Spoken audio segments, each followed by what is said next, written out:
In 1992, Canada killed an industry. One decision. Overnight. 30,000 people lost everything, and the reason was simple. They had already taken everything the ocean had to give. But this story does not start in 1992. It starts 500 years earlier, with a discovery so valuable it reshaped the global economy, and nobody even noticed. Because it wasn't gold, it wasn't silver, it was fish. Zoom out, look at the map. Canada's east coast, Newfoundland, Nova Scotia, New Brunswick. Most people see nothing, a remote edge, gray water, empty coastline. That is the wrong read, because what sits off that coastline is one of the most productive biological systems ever discovered, the Grand Banks, a shallow underwater plateau where two ocean systems collide. Cold Arctic water driving south, warm Gulf Stream pushing north. Where they meet, the ocean floor nutrients rise, plankton blooms, bait fish swarm. And above them, in densities that early sailors described as impossible, cod. Millions of tons of it, just sitting there, waiting. Europe found out, and Europe was hungry. Cut to the 15th century, Catholic Europe, meat forbidden on Fridays, forbidden during Lent, forbidden on saints' days.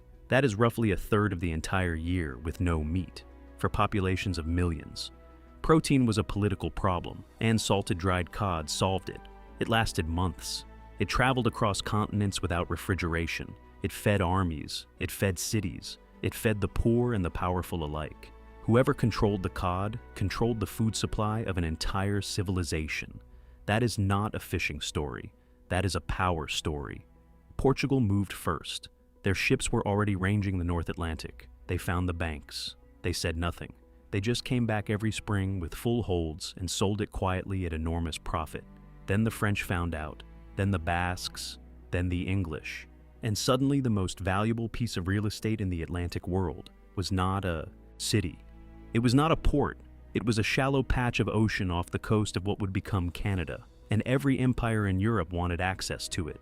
This is where the geography becomes geopolitics. The Grand Banks are accessed through one corridor, past Newfoundland, through the Gulf of St. Lawrence. Whoever holds Newfoundland holds the key. Spain understood this. France understood this. England understood this. And for 2 centuries they fought over it with everything they had. France moved first on land. They built Acadia, modern Nova Scotia, modern New Brunswick, strategic position, buffer territory, gateway to the banks. The English watched, and then the English acted. Not with armies, not yet. With a piece of paper.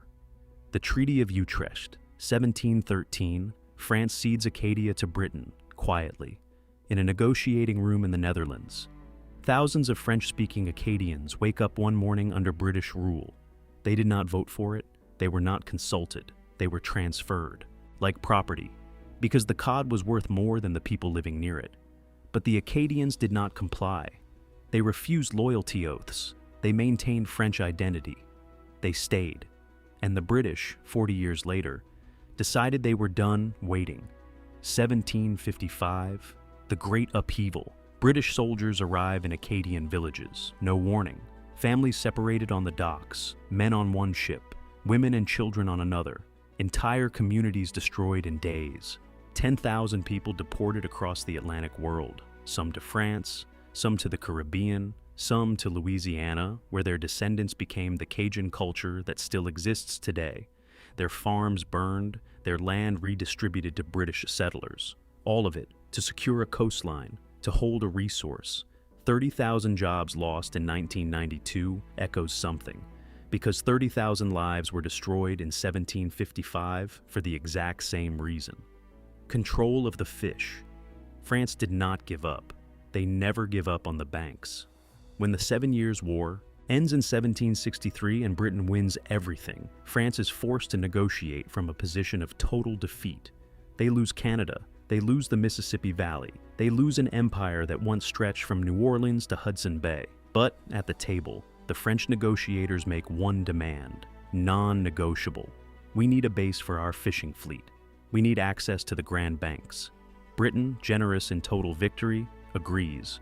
France keeps 2 small islands just off the southern coast of Newfoundland, Saint Pierre and Miquelon, 25 square kilometers of rock in the North Atlantic.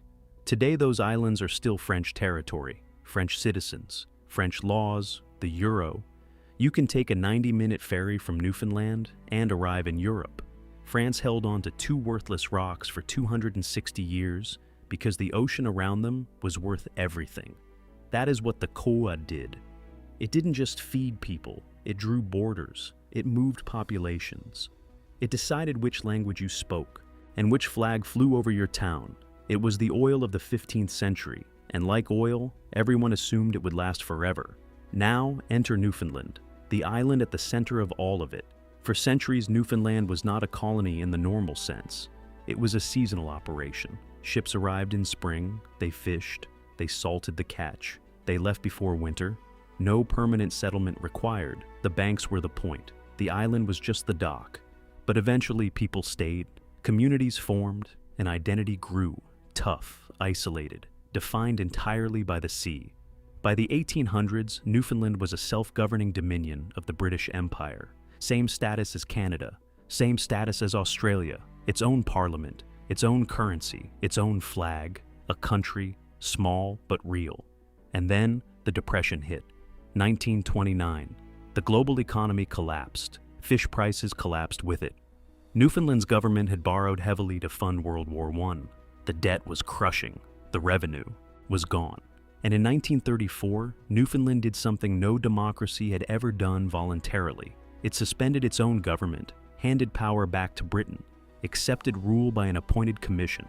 Because it could not pay its bills, a country dissolved itself to avoid bankruptcy. That is how completely the economy of this island was built on a single resource. When the resource failed, there was nothing underneath it. For 15 years, Newfoundland was governed by committee, not elected, appointed, and then came the vote. 1948. Should Newfoundland join Canada? 2 rounds. The result was 52 to 48, barely a majority. Nearly half the population wanted independence, or at minimum, a return to self-government. The island joined Canada in 1949 without consensus, without enthusiasm. And Newfoundlanders never forgot that the margin was 2 percentage points. The time zone tells you everything. Newfoundland runs 30 minutes ahead of Atlantic Canada, not 1 hour. 30 minutes. Canada asked them to align with the standard. Newfoundland said no. It is still the only half-hour time zone in the Western Hemisphere. Small act, enormous statement. Back to the fish, because this is where the financial architecture matters. After World War II, the technology changed. Sonar, factory freezer trawlers, ships that could locate fish, catch fish, process fish, and freeze fish without ever returning to port. The fleet industrialized, the catch scaled, and the assumption that had always been dangerous became catastrophic. Abundance is permanent. Governments saw stable export numbers. Banks financed bigger boats. Processing plants expanded. Communities deepened their dependency. Every signal looked good. Every signal was wrong. Fishermen knew. They noticed longer trips, lighter nets. Fewer fish in places that used to be full. They said so. They were ignored because the docks still looked busy, because the export numbers were still holding. Technology had created a perfect illusion. Sonar found the last dense schools. Bigger nets swept wider areas. The system was intensifying extraction to maintain the appearance of abundance. It was borrowing from the future, and the interest was compounding silently underwater, where nobody could see it. By the late 1980s, the cod biomass had collapsed to roughly 1% of its historic levels. 1%.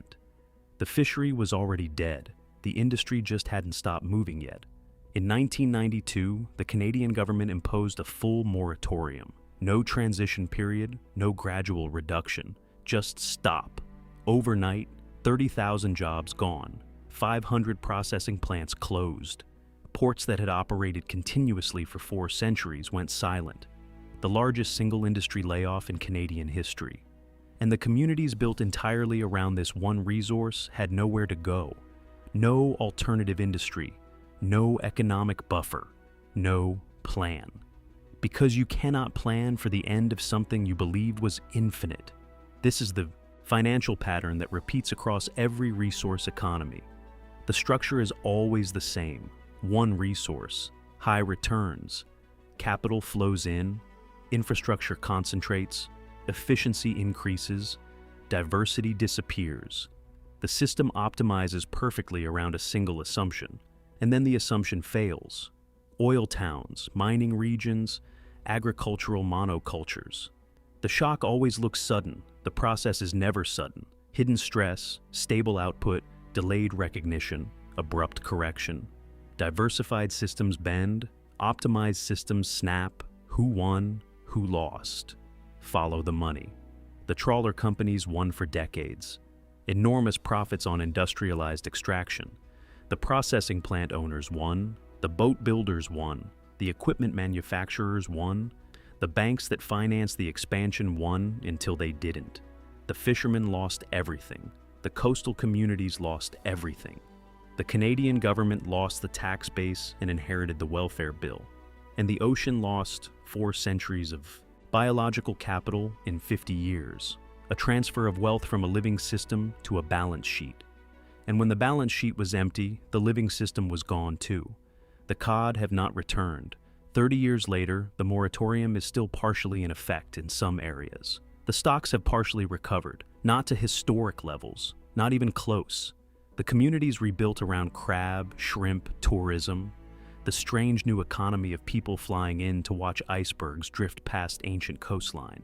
But the outports, the tiny isolated fishing villages strung along the Newfoundland coast that had survived Viking winters and colonial wars and 2 world wars, many of them did not survive the moratorium. The people left, the houses stayed. The geography rewrote itself around an absence, and the pattern continues elsewhere. Because every time a system optimizes for a single resource, the same clock starts ticking. The better the performance, the harder it is to see the risk. Success becomes camouflage, growth becomes reassurance, and by the time reality breaks through, the window for gradual adaptation has closed. Only shutdown remains. An abrupt end to something that once looked permanent. Canada's East Coast is not a quiet corner of a large country. It is a 500-year laboratory for how resources create empires, draw borders, destroy cultures, generate enormous wealth, and then disappear. The fish shaped the language people spoke.